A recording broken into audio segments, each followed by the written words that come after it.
All right, all right. Good morning, guys. Let's get you in and out in like 15 minutes. I know you got NFL stuff you got to do and everything like that. When we look at this race and how it played out, in my like the what is it? The booth kept arguing that this restart zone is making it interesting for the leader. Well, it was just because Sam Mayer just doesn't know how to restart.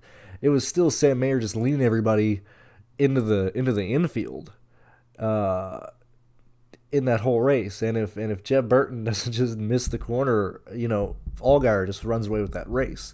Um, Outside of Nemechek short pitting and being saved by that second to last yellow, with place differential, nobody really made it through the field.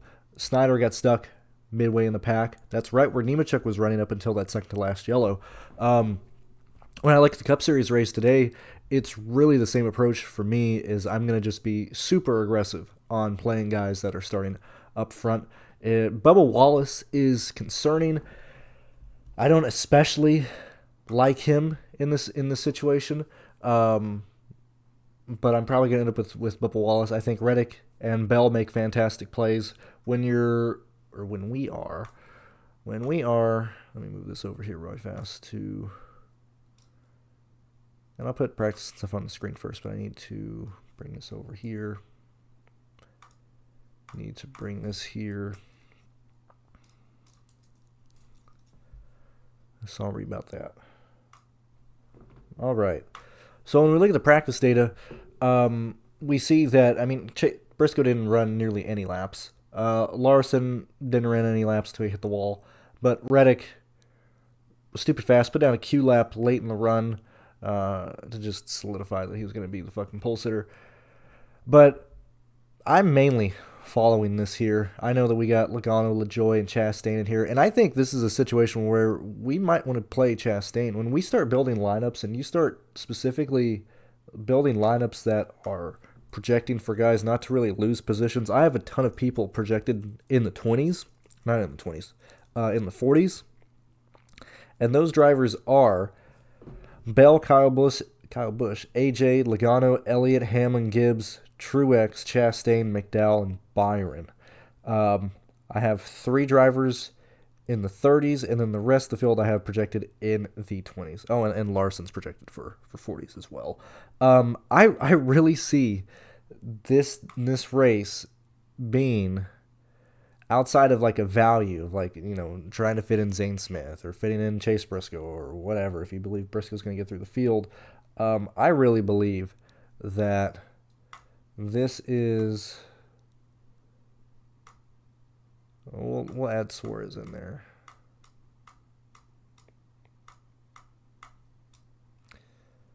I really believe. Who else am I missing here? Missing Bowman. Cool.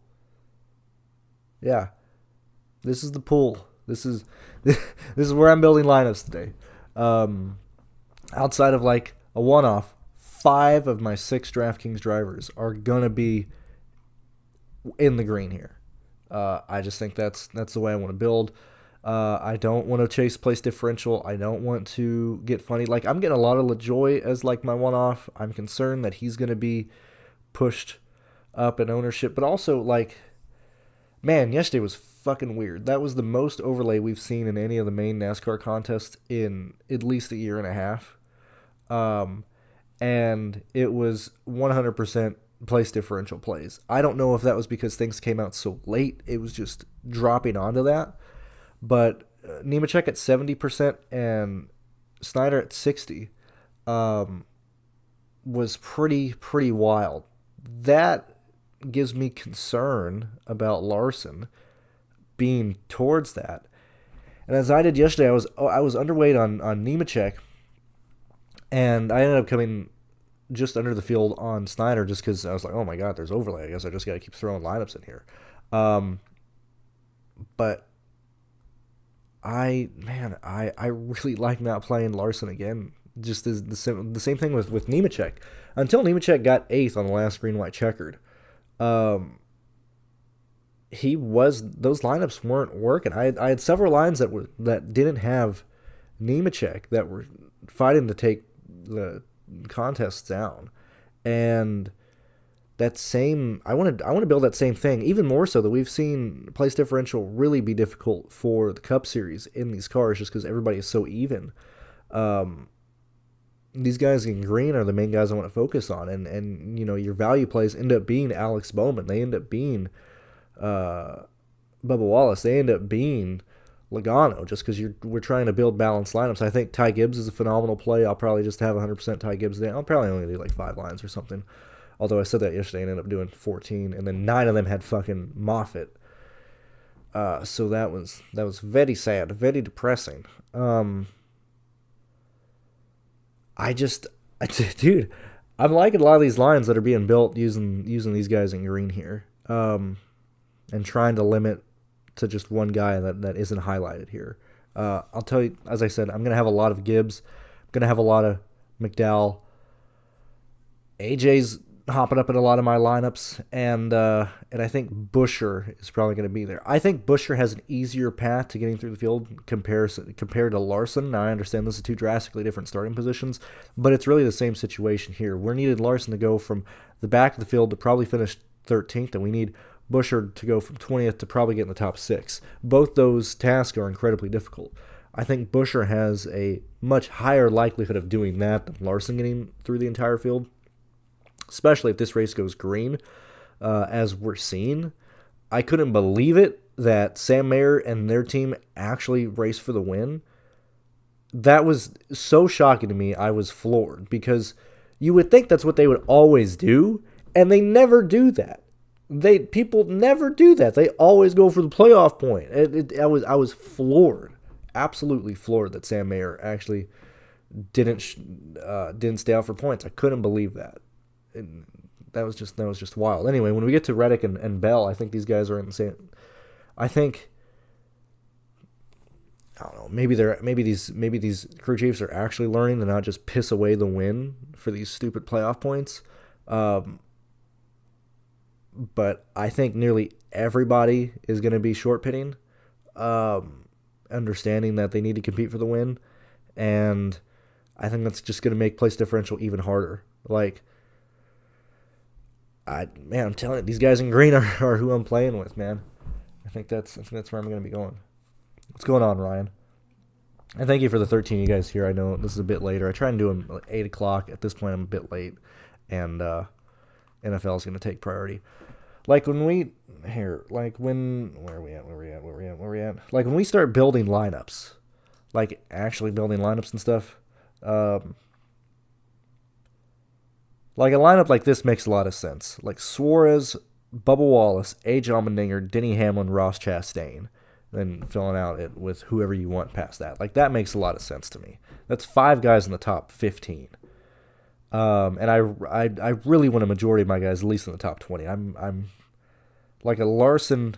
All the Larson lineups are. Let me see where all these are going here.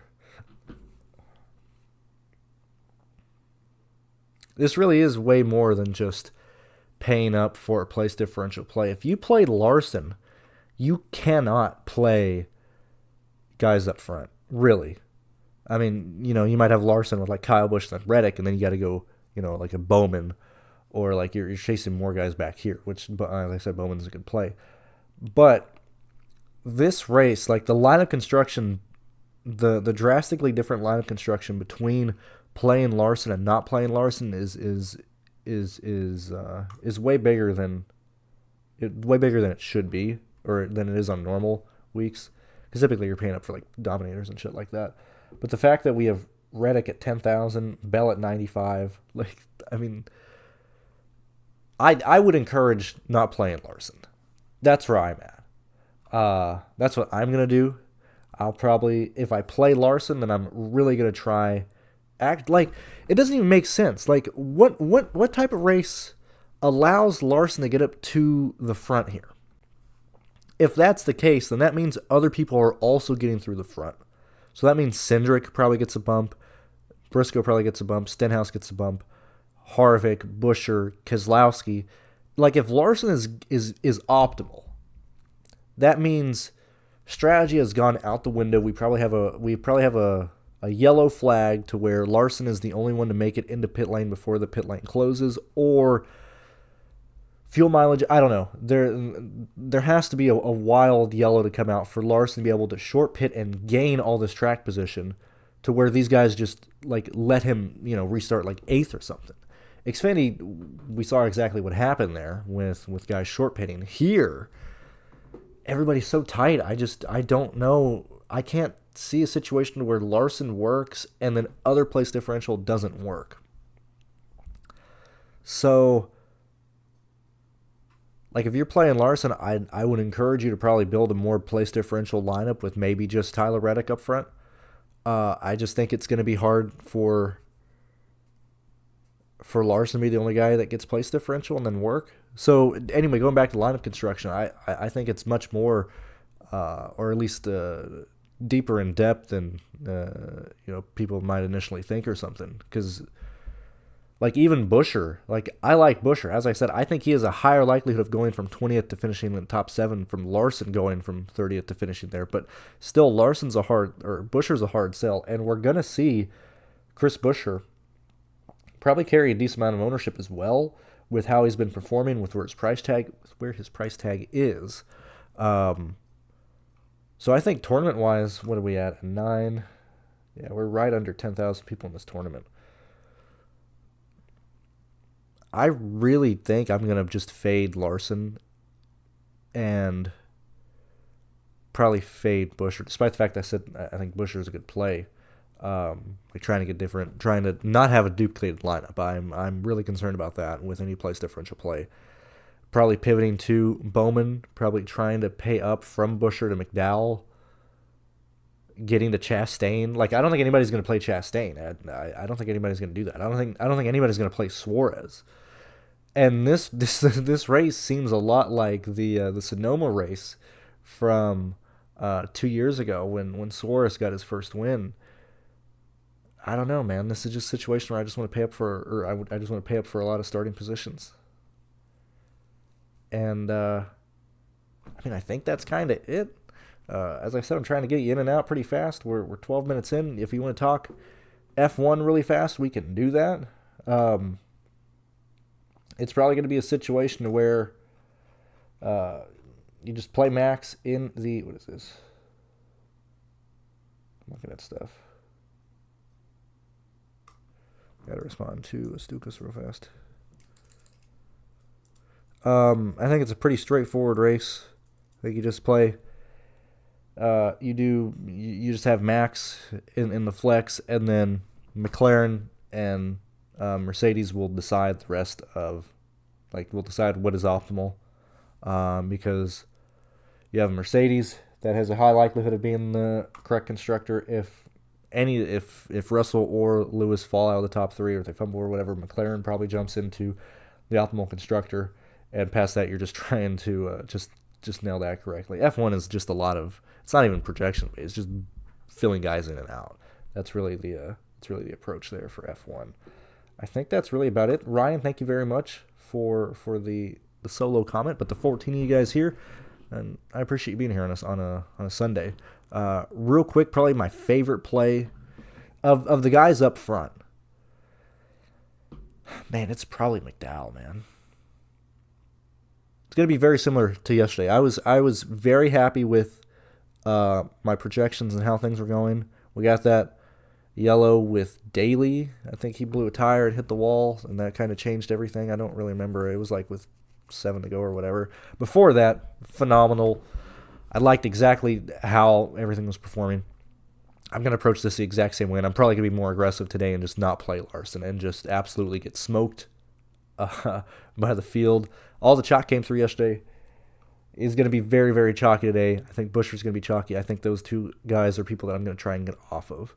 And just play guys starting up front and pray that this race just goes green. Let's just go green. It's the ROVAL. Nobody can fucking pass. Nobody can do anything. Let's just have it go green.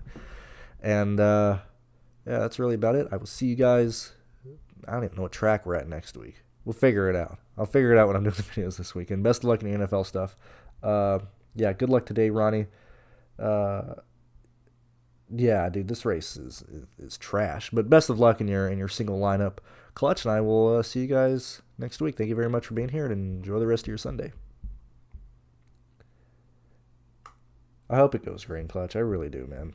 If it doesn't, all the chalk's gonna go through. Larson's gonna work, Busher's gonna work, and I don't want to fucking play that game. See you guys later. Also, Winstell is at Phoenix tonight, so that'll be streamed tonight at 6 o'clock. So I'll see you guys later.